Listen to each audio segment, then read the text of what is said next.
(158회차) 현미경 분석 첫 번째 경기는 짤츠부르크와 첼시의 경기입니다. 저는 승패로 가르면서 이변까지 노려보도록 하겠습니다. 자료 취합 시간이 굉장히 짧았기 때문에 살롱 코멘트를 최대한 간추려서 준비를 했고, 내일 추가적인 배당 변화나 결장자 정보가 취합이 되는 대로 최종 픽의 변화가 있을 수도 있습니다. 그렇기 때문에 내일 최대한 늦게 구매하실 것을 권장을 드리고, 최종 픽의 변화가 있다면 커뮤니티 공지사항을 통해서 말씀을 드리도록 하겠습니다. 통계적인 부분은 화면을 멈추셔서 구독자 여러분들이 확인을 해 주시기 바랍니다.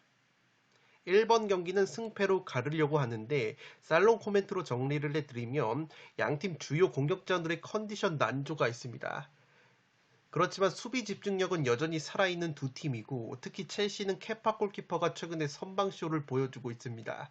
짤츠부르크는 자국 리그 홈 경기에서 무실점 경기가 상당히 많은 팀이기 때문에 기본적으로 수비 집중력이 좋다고 보시면 되겠습니다. 양팀의 최근 무자비 면모와 직접 맞대결도 무승부가 나왔기 때문에 처음에는 무패 투폴로 가려고 했는데, 제가 승패로 가른 이유는 현재 첼시의 수비수 쿨리발리 선수가 무릎 부상 여파로 이번 짤츠부르크 원정 출전 여부가 불투명하다는 소식이 있는데, 이 쿨리발리 선수가 짤츠부르크 원정에 동행을 하지 못한다면 짤츠부르크의 공격수인 이 세슈코 선수의 피지컬을 막아냄에 있어서 상당히 고전할 수 있는 첼시라고 생각이 됩니다. 따라서 이 쿨리발리라는 첼시의 수비수 출전 여부에 따라서 무승부로 가느냐 혹은 짤츠부르크의 승리까지 과감하게 노리느냐 변경이 될 수 있기 때문에 내일 최종 픽에 변화가 있다면 말씀을 드리도록 하겠습니다. 이 초안 픽으로는 이변 픽으로 짤츠부르크의 승리까지 가져가면서 1번 경기는 승패로 갈라보도록 하겠습니다. 두 번째 경기는 세비야와 코펜하겐의 경기인데 승무 투폴로 가보도록 하겠습니다. 이 세비야 같은 경우에는 현재 승점 2점으로 G조 3위이고, 코펜하겐 역시 승점 2점으로 4위에 처져 있기 때문에 사실상 두 팀은 16강 가능성이 없다고 보시면 되겠습니다. 그나마 유로파리그로 떨어질 수 있는 3위 결정전이라고 보시면 되겠는데, 그렇기 때문에 양팀 모두 승리가 꼭 필요한 매치라고 보시면 되겠습니다. 살롱 코멘트로 바로 정리를 해드리면 양팀 모두 최전방 공격수들 골 결정력이 상당히 부족한 시즌이라고 보시면 되겠습니다. 그나마 최근에 측면 자원들이 고군분투를 하고 있는데, 이 세비야 같은 경우에는 라멜라라는 측면 자원이 최근에 2경기 연속골을 넣어주고 있고, 코펜하겐은 에이스 측면 자원인 클라에손 선수가 오래간만에 득점포를 가동을 했습니다. 이 세비야가 자국 리그에서 굉장히 좋지 못한데 최근에 그래도 산파올리 감독이 부임한 이후로 시즌 초반보다는 나은 경기력을 보여주고 있습니다. 마찬가지로 코펜하겐 역시 자국 리그에서 경기력이 상당히 좋지 못하기 때문에 양팀의 최근 좋지 못한 골 결정력과 경기력, 그리고 코펜하겐이 중원 쪽에 공백이 있기 때문에 그래도 세비야가 홈에서 패하지 않는 경기를 할 수 있지 않을까 싶습니다. 이번 경기는 승무 투폴로 가보도록 하겠습니다.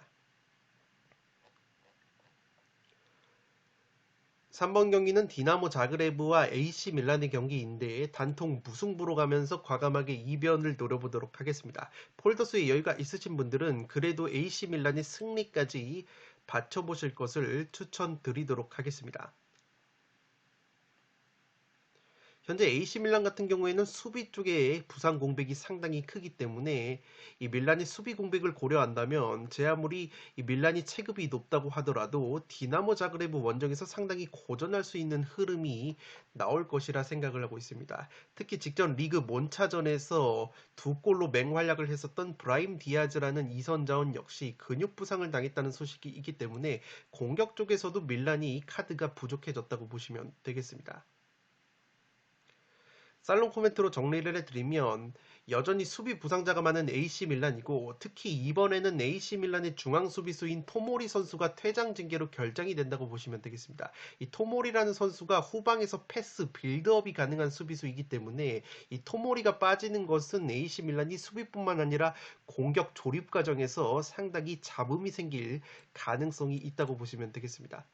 다만 AC 밀란이 여전히 공격 자원들이 건재하다고 보시면 되겠고, 이 디나모 자그레브가 자국 리그에서 무패를 달리고 있지만 홈 경기에서는 무실점 경기가 없을 정도로 이 호전성이 증가가 되면서 오히려 수비 조직력은 흔들리는 모습이 있기 때문에 AC 밀란을 상대로 무실점 경기를 하기에는 디나모 자그레브도 상당히 어려운 경기가 될 것으로 보입니다. AC 밀란 역시 자국 세리에 A를 기준으로는 원정에서 득점력이 감소하는 것까지 고려를 한다면 이 경기는 최소 무승부 정도의 이변은 노려볼 수 있는 매치라고 생각이 되기 때문에 3번 경기는 과감하게 단통 무승부로 가보도록 하겠습니다. 폴더스에 여유가 있으신 분들은 그래도 AC 밀란의 승리까지 받쳐보실 것을 추천드리도록 하겠습니다.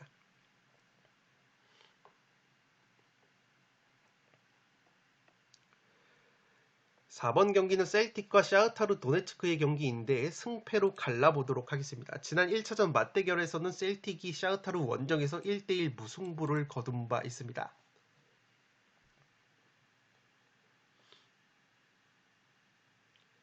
살롱 코멘트로 정리를 해드리면 주말 리그 경기가 연기가 되면서 샤흐타르가 체력 안배를 했다고 보시면 되겠습니다. 반면에 셀틱은 핵심 미드필더 맥그리거 선수가 결정이 되고 있고 측면 자원인 조타 선수 역시 최근에 부상 여파로 빠졌었기 때문에 핵심 중원 자원들이 이탈이 불가피할 것으로 보입니다. 셀틱 같은 경우에는 사실상 챔피언스리그 16강이 어려워진 상황이고 이 샤흐타르와 3위 경쟁을 펼쳐야 될 것으로 보이는데 따라서 무승부는 상당히 의미가 없는 경기라고 보시면 되겠습니다. 다만 셀틱이라는 팀이 홈에서는 굉장히 공격적인 운영을 하기 때문에 샤흐타르의 역습에 당할 가능성이 있지 않을까 싶습니다. 이 샤흐타르라는 팀이 라이프치히 원정을 가서도 라이프치히를 4대0으로 대파를 했었던 역습 한방이 상당히 날카로운 팀이고 특히 샤흐타르의 측면 에이스라고 볼 수 있는 무드리크라는 선수가 자국 리그에서 최근에 컨디션이 나쁘지가 않기 때문에 셀틱이 승리를 위해서 호전적으로 덤벼든다면 샤흐타르의 퀄리티 있는 측면 역습에 덜미가 잡힐 수도 있는 흐름이 나오지 않을까 싶습니다. 샤흐타르 역시 16강을 위해서는 승점 3점이 필요한 입장이기 때문에 4번 경기는 승패로 갈라보도록 하겠습니다.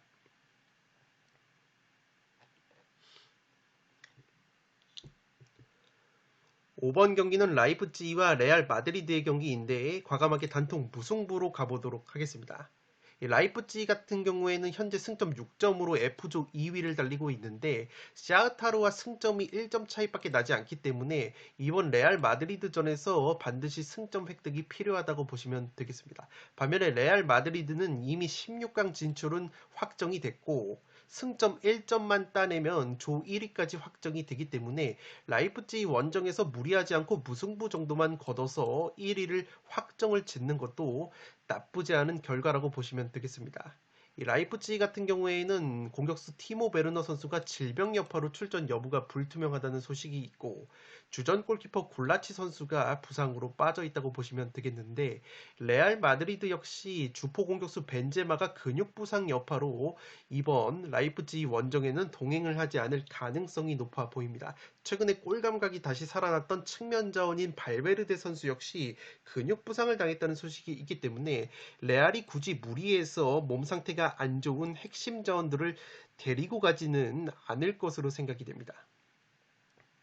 살롱 코멘트로 마저 정리를 해드리면 레알의 핵심 공격수 벤제마, 측면의 발베르데 선수가 결장 가능성이 높다고 보시면 되겠습니다. 이미 16강을 확정을 지은 레알 마드리드고 이 두 경기에서 한 경기만 무승부만 거둬도 조 1위를 확정을 짓는 레알 마드리드이기 때문에 이 무승부도 나쁘지 않은 결과라고 보시면 되겠습니다.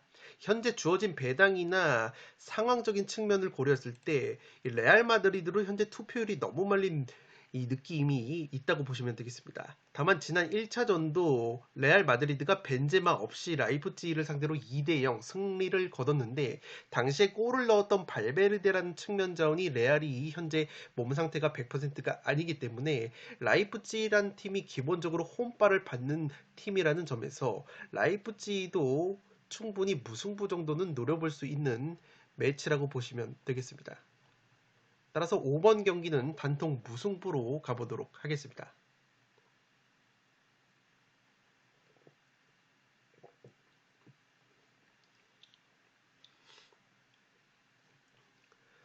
6번 경기는 도르트문트와 맨시티의 경기인데 도르트문트의 단통 패배로 가보도록 하겠습니다. 독식을 노려보실 분들은 무승부까지 받쳐볼 수 있는 경기라고 생각이 됩니다.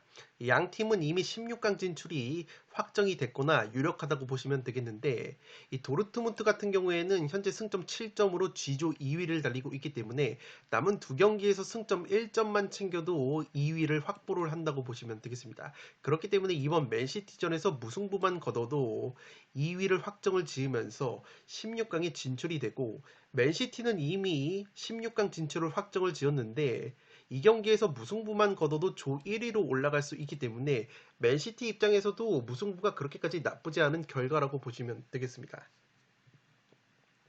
다만 제가 무승부까지 추천을 드리는 이유는 맨시티가 자국 프리미어리그에서는 원정에서 상당히 경기력이 떨어지는 모습이 있습니다.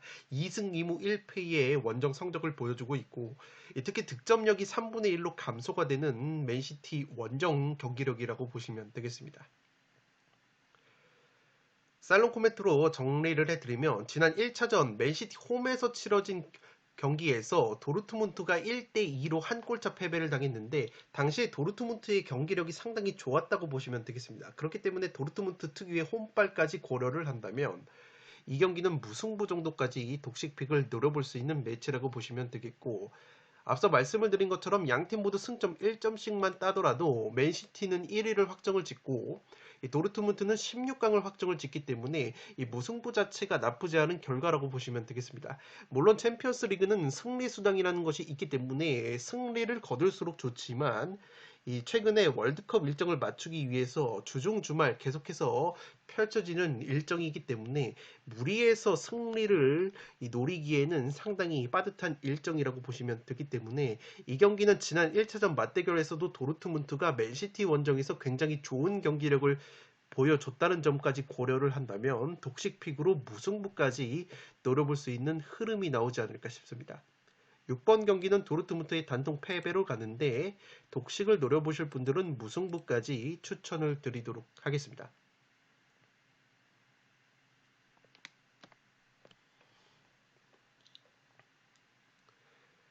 7번 경기는 벤피카와 유벤투스의 경기인데 승패 투폴로 갈라보도록 하겠습니다.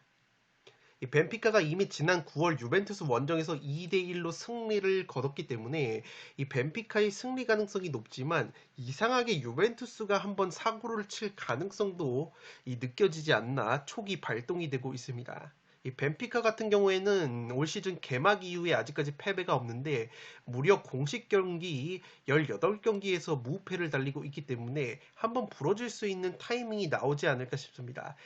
이 벤피카 같은 경우에는 현재 승점 8점으로 H조 2위를 달리고 있는데 PSG와 승점이 동률이기 때문에 남은 두 경기에서 승점 1점만 따더라도 최소 2위로 16강에 진출을 하게 됩니다. 상당히 유리한 고지라고 보시면 되기 때문에 처음에는 무승부를 찍으려다가 최근에 유벤투스가 경기력이 살아나고 있는 모습이 있기 때문에 유벤투스라는 팀의 DNA를 고려를 한다면 이 벤피카에게 시즌 첫 패배를 안겨줄 수 있는 흐름이 의외로 나오지 않을까 초기 발동이 되고 있습니다. 살롱 코멘트로 정리를 해드리면 벤피카가 올 시즌 공식 경기 18경기 무패인데 슬슬 첫 패배가 나올 만한 타이밍이지 않나 싶습니다. 물론 이미 지난 유벤투스 원정에서 2대1로 승리를 거둔 벤피카이고 올 시즌 유벤투스의 경기력, 특히 원정에서의 떨어지는 경기력을 고려한다면 여전히 벤피카 승리 가능성이 더 높은 건 맞지만 최근 벤피카가 5경기에서 2승 3무로 무승부가 서서히 늘어나고 있는 추세이고 유벤투스가 최근에 마카비 하이파 원정에서 패배를 당했는데 당시에 풋볼살롱이 마카비 하이파 승리 이변을 적중을 시킨 바 있습니다. 그런데 그 마카비 원정에서 패배를 당한 다음에 유벤투스가 3백 수비를 들고 나와서 리그에서 2연승을 거뒀습니다. 그렇기 때문에 최근에 3백 수비로 전환을 한 효과가 있다는 점에서 유벤투스가 신락 같은 16강 희망을 살리기 위해서는 무승부가 의미가 없다는 점에서 3백 수비 전환에 따른 최근의 유벤투스의 상승세까지 고려를 했을 때 의외의 유벤투스의 승리까지 한번 노려볼 수 있지 않을까 생각을 하고 있기 때문에 7번 경기는 과감하게 승패로 갈라보도록 하겠습니다. 네, 이것으로 7억 8천만 원이 이월된 축구토토 승무패 58회차 현미경 분석 1부를 모두 마치도록 하겠습니다. 연이어서 2부를 촬영을 해서 구독자 여러분들의 흐름이 끊기지 않도록 업로드를 해드리겠습니다. 영상이 도움이 되신 분들은 좋아요와 구독 버튼을 눌러주시면 풋볼살롱 채널에 크나큰 힘이 됩니다. 구독 버튼 옆에 종 모양의 알림 설정을 해주시면 그 누구보다 빠르게 양질의 축구 승무패 포로토 관련 분석 컨텐츠를 만나보실 수 있습니다. 지금까지 풋볼 살롱이었습니다. 감사합니다.